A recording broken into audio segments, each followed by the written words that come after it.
Assalamualaikum warahmatullahi wabarakatuh. Halo, selamat datang teman-teman.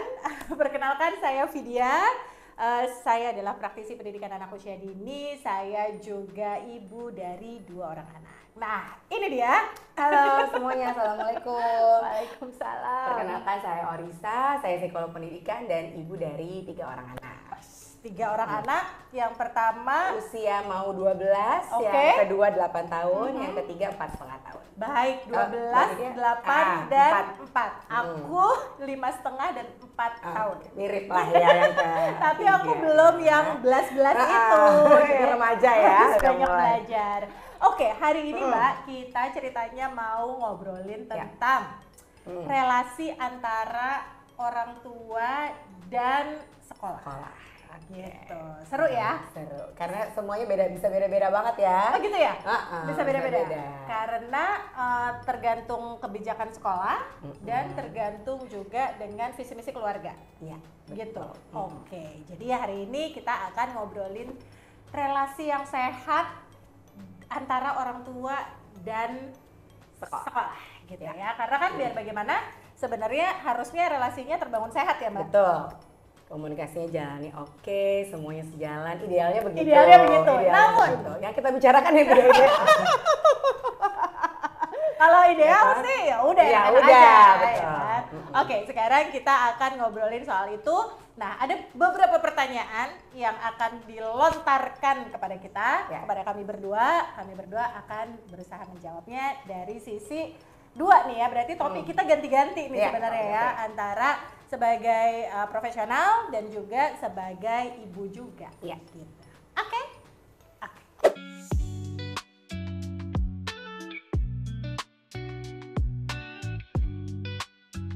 Menurut Mbak Ori, kira-kira kenapa? Sebenarnya sih untuk menyamakan kali ya, apakah memang harapannya orang tua itu sejalan juga dengan program atau visi misinya dari sekolah juga gitu kan, supaya saling tahu nih SPT sampai mana. Kadang kan kalau kata salah satu temanku gitu ya, nyari sekolah tuh udah kayak nyari jodoh. Ya kan. Jadi tapi nyarinya tuh bukan yang sempurna, tapi mana yang kekurangannya paling bisa kita terima. Aduh, itu bagus banget ya. Karena nyari yang sempurna nggak akan Nggak ada. ada. Karena gitu. kita pun tidak sempurna. Betul, jadi nyarinya yang kekurangannya bisa kita terima Oke. gitu. Nah kadang-kadang kita maunya apa, ternyata sekolah nggak ada tuh di situ. Cuma kalau sekolah nggak ada yang bagian ininya gitu ya. Misalnya ada yang aku pengennya bilingual atau misalnya bahasa Inggris gitu ya. Tapi ternyata emang sekolahnya nggak ada nih pengantarnya full bahasa Indonesia. Tapi aku suka sama program-programnya. Ya udah deh, mungkin kita bisa tolerate ya nggak di situ tapi ke sana gitu ya. Atau misalnya aku maunya sekolah yang udah lulus TK bisa baca. Ternyata sekolahnya nggak memfasilitasi itu juga gitu kan. Nah itu kan bisa beda-beda. Jadi sebenarnya menyamakan sih. Ekspektasinya apa, keduanya ketemu di tengah. Karena sebenarnya kayaknya aku sih belum pernah nemu ya ada sekolah yang tujuannya tuh untuk mencelakakan murid gitu. Kan nggak ada ya gitu. Nggak ada sekolah yang bertujuan itu. Pasti semua sekolah tujuannya visi misinya pasti bagus gitu. Betul. Sekarang berarti tinggal orang tuanya, orang tua yang emang juga udah punya visi misi keluarga, yang kemudian cari nih sekolah mana yang sejalan nih sama visi misi keluarganya dia gitu kan ya sebenarnya gitu. Jadi dari itu diobrolinnya sebelum daftar. Harus sebenarnya ya saat open house gitu kan ditanya, atau ya kalau misalkan dari wawancara itu kan lebih kelihatan lagi gitu. Jadi teman-teman jangan pilih sekolah berdasarkan misalnya IG-nya bagus gitu ya Mbak, atau kata orang bagus gitu. Tapi karena sebenarnya gini sih Mbak, salah satu pertanyaan yang susah banget aku jawab, kayaknya aku hampir nggak bisa menjawab pertanyaan itu adalah sekolah mana Cocok sih yang nggak bagus untuk anakku gitu. Karena yang bagus untuk anakku belum tentu cocok atau bagus untuk keluarga yang lain. Betul. Gitu Karena kadang ada juga sih misalnya ya gitu, aku kenal misalnya temennya emang sengaja nih mencari yang dari misalnya masuk TK, SD, SMP, SMA. Sama. Ada yang justru sama, ada yang justru beda-beda gitu. Ada yang sama karena tahu anaknya emang slow to warm ini ya. Jadi kayaknya kalau pendekatannya sama, misalnya sekali udah IB terus gitu ya.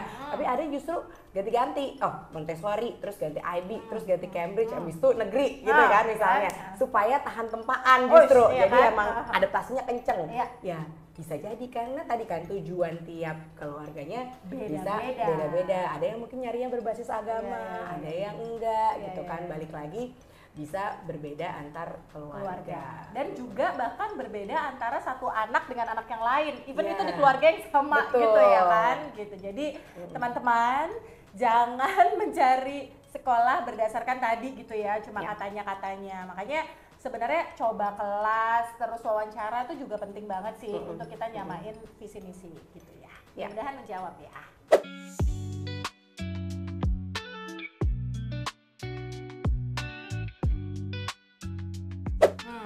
Coba. Gini, tiap sekolah kayaknya ya, tiap institusi itu pastinya punya kebijakan yang beda-beda. Ada yang hanya lewat email Betul. gitu misalnya ya, atau ada juga yang Membolehkan ada WA. ada WhatsApp, atau WhatsApp-nya itu juga apakah WhatsApp-nya itu hanya di admin gitu, di pool di admin dulu Ya. gitu ya, baru nanti kemudian ini kemudian kemana nih gitu ya, apakah kemudian konsultasi sama manajemen atau diperlukan ngobrol diskusi sama gurunya, dibuatkan waktu gitu dan lain-lain. Ada juga yang memang memberikan nomor pribadi Gurunya. gurunya dan manajemen sekolah gitu. Ya. Jadi orang tua punya semua nomor pribadi Ya. guru dan manajemen sekolah. Yang mana sebetulnya kita masing-masing kita menurut aku bisa lihat yang paling penting tuh sebetulnya menurut aku tuh boundaries sih Mbak. Gitu. Karena kan karena kan sebenarnya guru dan manajemen sekolah itu kan semua profesi ya gitu. Yang secara profesional ya ada jam kerjanya sebetulnya. Betul. Gitu. Itu setuju banget sih gitu, karena ya tadi kita bahwa justru guru itu punya kehidupan di luar mengajar, itu juga diperlukan juga gitu ya untuk kesejahteraan mentalnya mereka. Betul. Juga yang nanti akan berbalik juga gimana mereka memperlakukan murid-murid, bagaimana mereka juga melihat pekerjaan mereka juga gitu ya. Itu juga sangat penting. Nah jadi perlu juga nih kita juga sebagai orang tua, kecuali memang misalnya urgent Urgent banget yang banget, berkaitan iya. dengan Keselamatan. keselamatan gitu ya, atau misalkan tiba-tiba ada yang sakit atau misalnya seperti apa gitu kan. Tapi kalau misalkan nanya tugasnya apa ya gitu kan, atau Besok misalkan pakai baju apa gitu kan, atau misalkan harus ada yang tertentu nih gitu kan, kegiatan apa itu bisa ditunda. Ataupun kalau nggak ditunda gitu ya, berarti kita mohon juga kebijaksanaannya nih kalau misalkan jangan baper kalau belum dibalas langsung gitu kan. Kadang-kadang kayak saya udah WA gurunya tapi nggak dibales. Oke, WA-nya jam berapa gitu kan. Oh, ternyata jam 5 sore atau jam 7 malam gitu. Jadi ya mungkin kita besok pagi baru dibalas sama gurunya di jam kerja, ya itu sebenarnya kan hal yang wajar juga gitu. Karena mungkin ya yang orang tua sering lupa tadi ya, yang pertama bahwa guru itu adalah sebuah profesi yang harusnya ada jam kerjanya. Juga sebetulnya tugas mengajar itu nggak selesai, tugas sebagai guru itu nggak selesai di saat Anak-anak kelas selesai. pulang. Banyak Iya. yang behind the scenes-nya kan ya, mulai dari siapin Betul. ya rencana pembelajaran lagi, terus ya kemudian ya propsnya, apalagi yang meeting. betul gitu kan, meeting koordinasi dan sebagainya juga. Itu mungkin yang gimana Bikin ya? catatan observasi, Bikin itu juga catatan tiap observasi hari itu kan dilakukan. juga tiap hari harus dilakukan Betul. gitu. Jadi mungkin nggak ngebayanginnya namanya guru TK ya paling ngajarnya kan cuma 2 jam, 3 jam, 4 jam udah selesai gitu kan. Habis itu enggak, kami nggak leyeh-leyeh. Jadi para guru itu setelah anak pulang itu yang dikerjain masih segambreng-gambreng, banyak seabrak-abrak gitu. Iya, Jadi betul sekali. ya sebenarnya mungkin kuncinya adalah saling memahami posisi masing-masing gitu ya, point of view masing-masing Ya. gitu. Kira-kira begitu.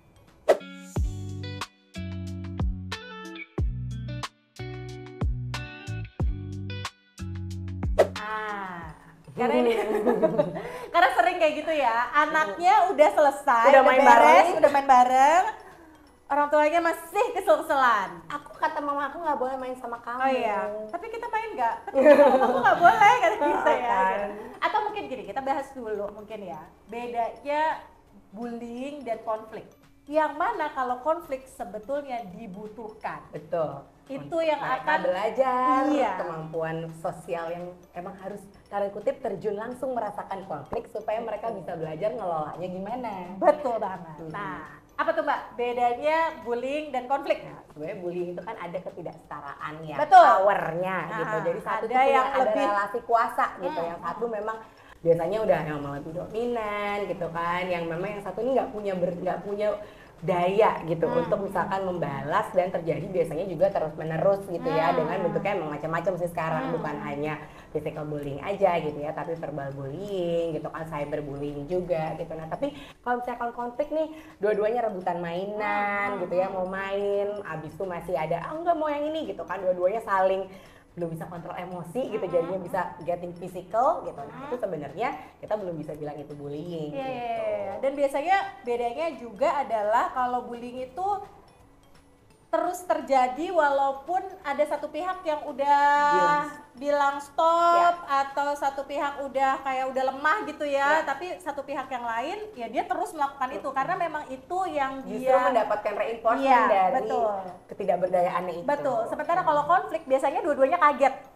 Jadi biasanya dua-duanya kaget. Jadi kalau udah tereskalasi tuh nana dar, dua-duanya kaget. Dia jadi kayak gitu. nangis juga bisa jadi gitu. Jadinya dua-duanya nangis gitu misalnya. Jadi saya rasa perlu juga kita semua bijaksana untuk melihat yang mana yang bullying, yang mana yang konflik gitu. Karena balik lagi, ini semuanya harusnya jadi ruang yang aman untuk semua belajar. Ya. Gitu ya Mbak? Jadi kita kadang juga bilang kayak setiap anak tuh belajarnya macam beda-beda gitu ya.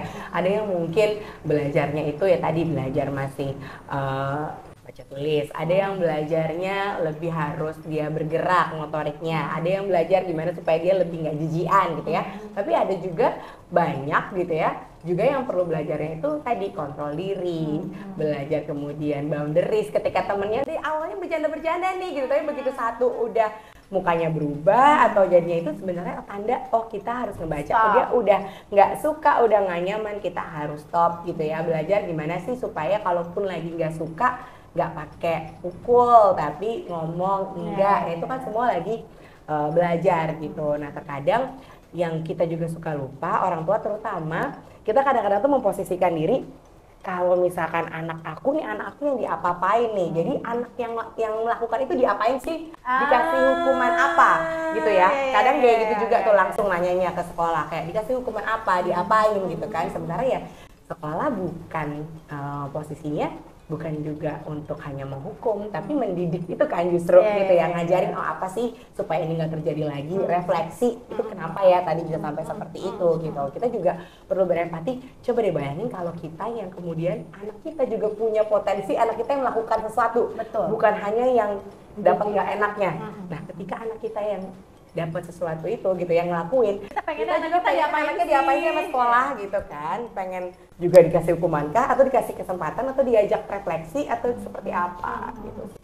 Iya, kan juga ada resolusi konflik sebenarnya ya. Jadi ketika misalnya sesuatu terjadi, guru itu yang pertama kali langsung dilakukan adalah stop. Ya. Jadi ada step-stepnya tuh sebenarnya. Yang pertama harus di stop dulu, yang kedua dicek dulu yang sakit. Kalau ada yang sakit, ada yang luka, dicek dulu gitu ya. Baru kemudian setelah tenang, kita ngobrol masing-masing, biasanya satu-satu gitu ya Mbak ya. Untuk melihat point of view-nya apa yang terjadi di sini.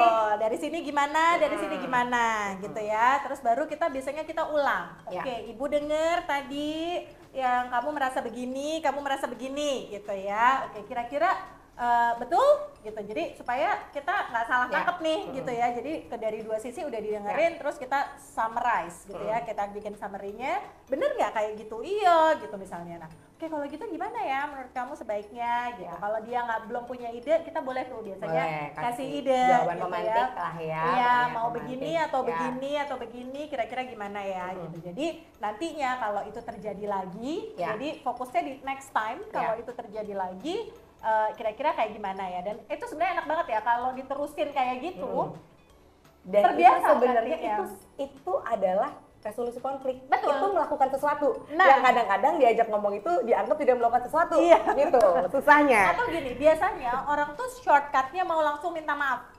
Gitu ya. Jadi langsung kamu harus minta maaf sama kamu gitu misalnya gitu. Padahal sebetulnya ada step-stepnya dulu nih gitu. Plus terutama juga untuk satu, menurut aku juga penting gitu ya, ketika orang tua juga mendengar cerita dari anak, kita juga perlu untuk pause gitu ya, supaya nggak terlalu langsung reaktif juga gitu. Karena kadang-kadang kita perlu menyadari juga bisa jadi informasi yang kita dapat dari anak itu tidak utuh.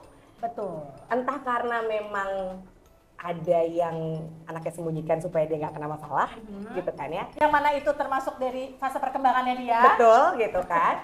Ada juga yang mungkin memang mereka tidak sadar kalau mereka bukan mengubah. Emang ada ceritanya berubah. Jadi misalnya ada yang kayak main, iya soalnya aku kesel, dia tuh nggak pernah mau main sama aku, sampai situ doang gitu. Ternyata pas yang dilihat, kenapa nggak mau main pas ini? Iya soalnya sebelumnya dia ngambil mainan aku duluan, atau misalnya dia begini, tapi yang itu nggak tersampaikan gitu ya. Ada kejadian-kejadian yang tidak utuh gitu. Jadi kadang kita juga perlu nanya, apa sih yang kemarin terjadi, seperti apa gitu. Makanya terbuka juga. Nah, kita juga bisa mengapresiasi karena soalnya sekolah kadang memediasi gitu. Misalnya tadi ada kejadian saya emang ada luka, terus temennya yang emang nggak sengaja melakukan ngebantu ini setelah semua proses tersebut tadi ini ada obat atau aku bantuin ini ngasih apa, oh tadi temen kamu tapi udah berusaha ya untuk sebenarnya mencoba berbaikan lagi nih sama kamu gitu kan, tapi aku belum mau maafin, oh ya mungkin saat ini belum mau, tapi kalau misalnya kamu udah mulai tenang boleh lo main bareng lagi. Itu juga kita justru bilang boleh lo main bareng lagi gitu kan, instead of ya udah deh jangan deket-deket sama dia gitu. Karena kan sebetulnya dalam relasi yang sesungguhnya itu kan selalu ada attune, misattune, dan repair, ya kan? Nggak ada satupun relasi di muka bumi ini yang selalu mulus baik-baik aja gitu tuh nggak ada ya. Malah justru kita mesti agak khawatir kalau nggak pernah ada konflik gitu ya. Apakah ini beneran nggak ada konflik atau dipendem disapu ke bawah karpet gitu kan? Nggak kelihatan yang penting gitu kan? Betul, karena sebetulnya pasti akan ada konflik, itu pasti akan ada, dan itu wajar banget sebetulnya. Sekarang tadi ya attune tuh kalau kita lagi asik gitu ya, misattune ketika konflik itu ada, tapi sebetulnya yang paling penting adalah proses repair, dan anak-anak perlu belajar proses repair itu gitu, sehingga ketika dia dapat konflik dimanapun dia terlatih juga gitu untuk memperbaiki konflik yang tadinya nih masih di-guided gitu ya, lama-lama itu menjadi sesuatu internalisasi dan otomatis nanti terjadinya setiap kali ada konflik itu yang mereka lakukan sebenarnya. Dan tadi kenapa perlu belajar, kita juga at some point sebenarnya berharap kadangnya konflik itu kita berharap jujur itu tadi, karena di usia dini mereka belajar yang ini kesempatan-kesempatan kecil supaya nanti nggak yang efeknya tuh benar-benar besar ketika mereka baru belajar menangani konflik, yang udah konfliknya pasti makin heboh kan, udah nggak cuma rebutan mainan lagi, nggak cuma karena asik bercanda terus besok kelewatan gitu, udah akan jauh lebih kompleks. Nah, terus tentu saja juga kita akan ngobrol sama masing-masing orang tua ya, sebenarnya ya gitu, orang tua si A, orang tua si B gitu, sehingga orang tua juga terinformasikan. Tapi itu tuh sebetulnya untuk menginformasikan bahwa ada peristiwa itu, bukan untuk adu domba. Bukan yang ibu anak ibu tuh bukan gitu. Jadi ya itu dilihat dari pihak sekolahnya juga harus gitu, karena aku pernah mendapatkan informasi juga gitu ya, ada yang pernah cerita juga kayak misalkan ternyata emang sekolah tuh beda-beda ya, dia bilang karena di sekolah misalnya di sekolahku yang sebelumnya, jadi saya dia ada yang pindah sekolah itu ternyata memang pihak sekolahnya juga misalnya kita minta mediasi tapi pihak sekolahnya justru tidak memberikan itu, jadi kayak ibu silakan langsung selesaikan aja sama orang tua yang bersangkutan, jadi hubungin langsung aja. Sementara jadinya orang tua yang satu merasa tersinggung, nggak mau, nggak terima juga kalau langsung dihubungi sama orang tua lain gitu. Jadi karena kan peristiwanya di sekolah. Jadi ya memang manajemen sekolah juga diharapkan ya punya posisi yang juga cukup firm ya gitu dalam hal ini ya, bahwa kalau memang ada mau ketemu ya kita mediasi gitu. Gitu ya, tapi semangatnya selalu sama. Semangatnya bukan mencari siapa yang salah dan menghukum yang salah, tapi semangatnya adalah ngelihat ini adalah komunitas untuk anak kita belajar berkonflik dengan sehat.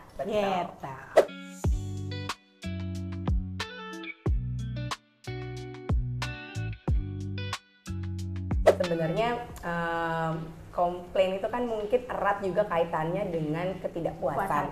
Ketidakpuasan biasanya berarti akarnya adalah ketidaksesuaian antara ekspektasi dengan apa yang didapat gitu kan. Nah, itu yang berarti sebenarnya perlu dilihat ekspektasinya ini emang adakah yang kesenjangan ekspektasi itu gitu kan. Kalau ketika ada perbedaan ekspektasi, oke, kenapa nih ada perbedaan ekspektasi? Emang ada yang misalnya Yes, anggapnya ya. memang dari awal sudah sama nih ternyata, tapi kan kadang sama besaran caranya mungkin bisa jadi beda-beda gitu ya.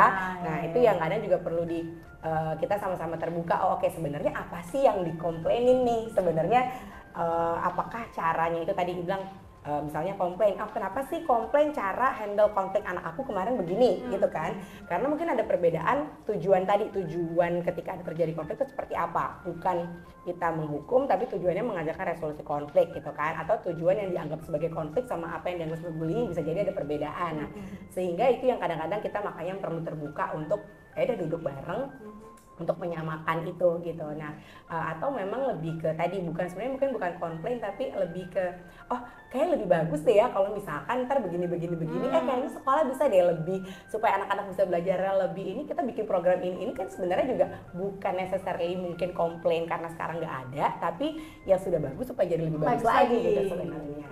Gitu. Jadi mungkin kalau kita mindsetnya, kita bilang kalau di istilah psikologinya kan growth mindset gitu ya. Jadi feedback itu juga mungkin perlu dilihat bagaimana kita membuka diri juga bahwa ya segala feedback dan macam ini bukan sesuatu yang menyerang secara personal ke orang tua maupun ke sekolah gitu ya. Tetapi ada yang memang bisa kita hargai nggak sih dari masukannya gitu ya. Ada yang memang kita bisa bangun nggak dari komplain atau misalkan masukan yang masuk.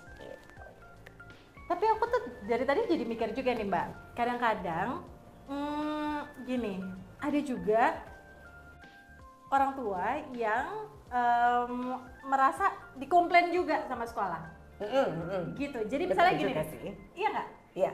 Jadi ada sekolah yang jadi merasa, tadi kan pertanyaannya kan kalau orang tua yang komplain gitu ya.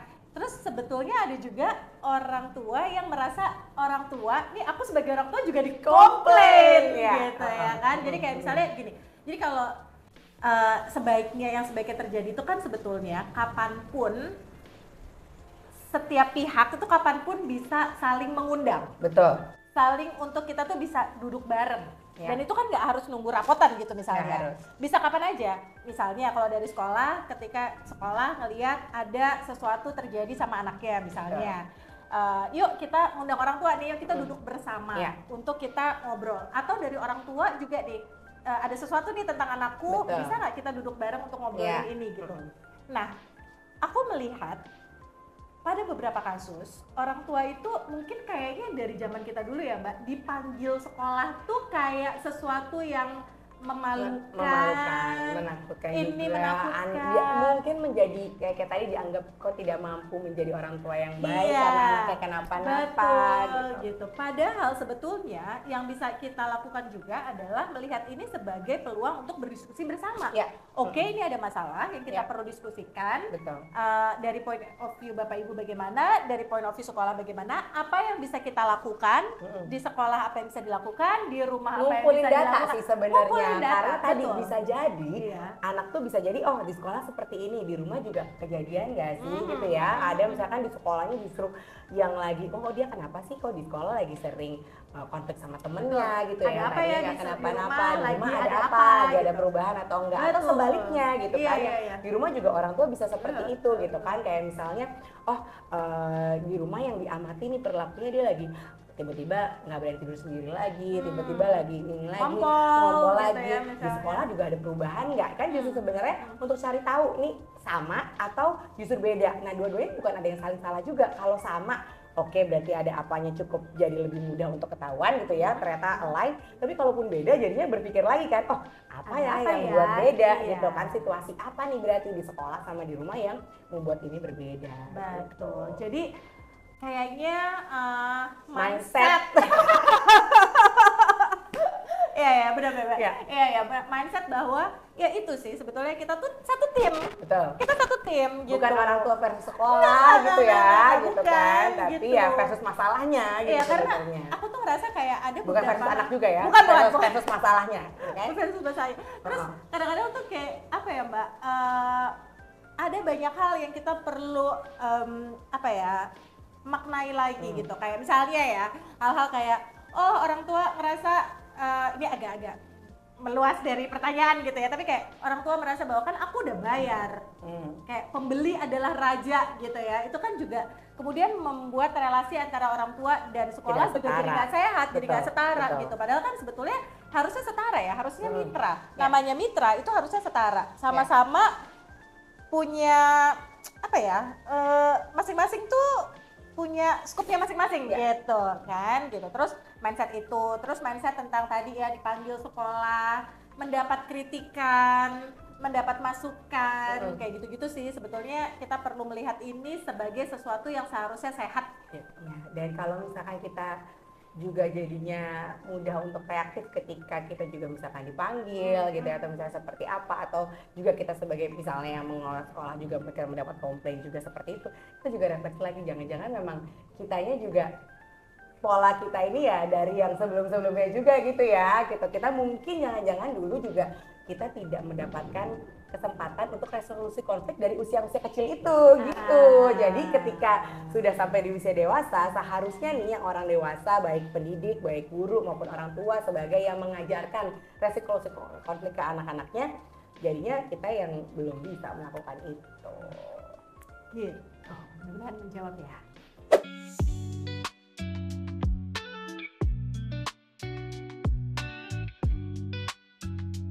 Biasanya dan memang sebaiknya ya kita tuh sekolah itu memfasilitasi gitu, supaya memfasilitasi orang tua juga untuk terus belajar. Jadi yang belajar bukan cuma anaknya, tapi juga ya semua orang dewasa di sekitar anak sebetulnya. Ya gurunya juga terus belajar, ya orang tuanya juga terus belajar gitu ya. Sebenarnya juga bukan hanya seminar kali ya, tapi acara-acara sekolah lah ya, keterlibatan dalam program sekolah kan sebenarnya itu perlu ya tadi, supaya orang tua juga punya familiarity, punya connection juga sama sekolah, sama staff sekolah gitu sama murid-murid lain, sehingga tadi rasa kekeluargaan itu juga menjadi lebih terbangun gitu ketika ada konflik. Tapi kita untuk orang-orang yang kita juga mungkin punya connection, kita akan lebih punya willingness juga untuk kita selesaiin bareng-bareng. Melihat kita sebagai satu komunitas itu juga akan menjadi lebih mudah gitu. Betul. Ketika kita punya cukup familiaritas kan, tapi kalau kita nggak pernah dateng, nggak pernah intes, nggak pernah ngeliat sama murid lain, guru-guru yang lain selain dari guru kelas kita gitu kan, ya bagaimana gitu kita membangun komunikasi yang baik yang salah satu komunikasi itu juga. Betul.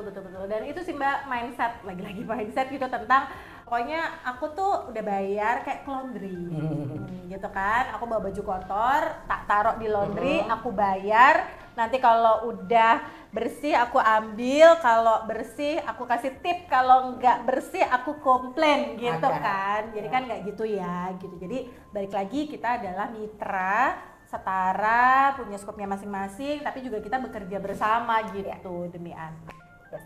Gitu.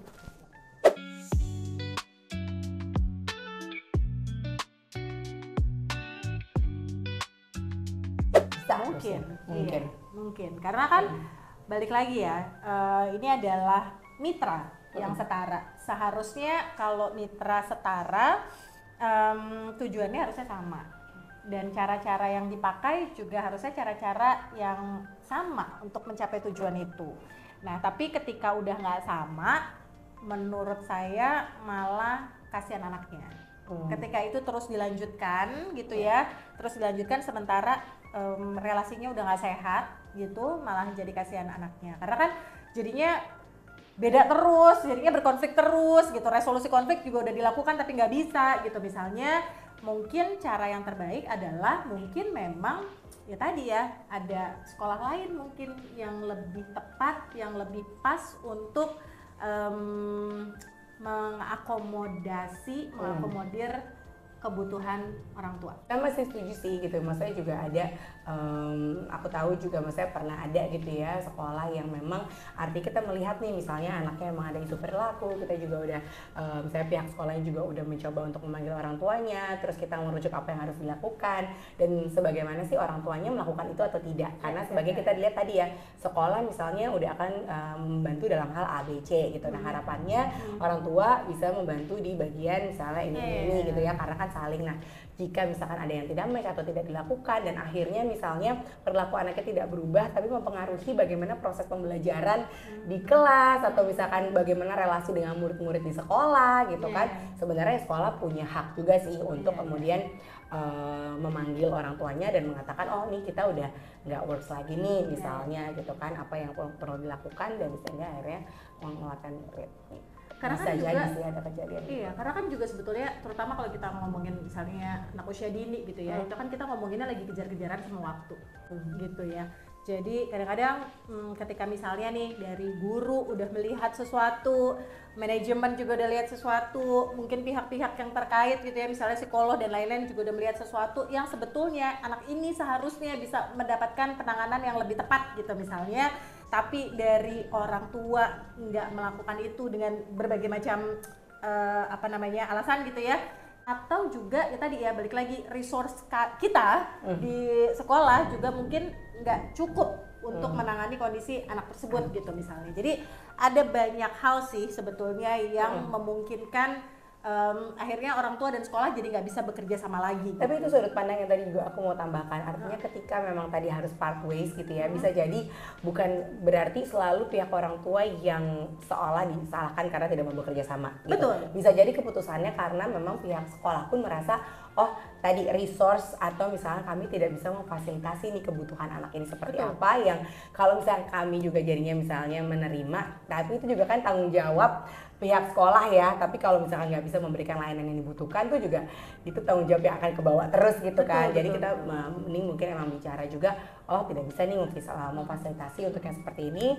mungkin ada memang di sekolah lain yang akan lebih cocok juga dan bisa membantu anaknya untuk berkembang lebih optimal juga. Betul. Jadi menyudahi itu nggak selalu harus dengan ribut-ribut gitu ya, nggak selalu dengan ketidakpuasan antara sekolah nggak puas sama orang tua nggak puas sama sekolah gitu. Ada juga memang yang menyepakati bahwa ini bukan kerjasama yang terbaik tepat untuk anak. Betul. Karena balik lagi sih, ini lagi-lagi tentang relasi gitu ya. Relasi di segala macam jenis relasi ya pasti akan ada konflik. Sekarang tinggal gimana kita mengelola konflik dengan terbuka, dengan sama-sama open mindset dan growth mindset tadi gitu ya. Nah itu juga ya balik lagi kita juga belajar terus nih gitu kan, karena walaupun psikolog ya kan praktisi pendidikan anak usia dini yang udah belajar parenting juga kan ya gitu. Maksudnya kadang-kadang berbeda juga gitu ketika anak sendiri yang berkonflik gitu. Kadang kita juga perlu kok dibantu untuk kacamata pihak lain gitu ya. Betul. Kadang kalau kita terlalu deket gitu kan nggak kelihatan. Ya, jadi ya intinya sih sebenarnya kita punya mindset untuk tumbuh bersama gitu ya, untuk berkembang bareng-bareng dan semua point of view-nya tuh buat anak. Betul. Mudah-mudahan bermanfaat obrolan kami hari ini. Kalau ada topik-topik lain yang mungkin bisa dibahas, boleh. Seruan ya kita ngobrol kayak gini ya, ya. Kita cari waktunya kita lagi. Cari waktunya. Sibuk sekali memang ya Bu Arisa Ibu ini. ya. Oke, makasih ya teman-teman. Sampai ketemu. Sampai ketemu lagi.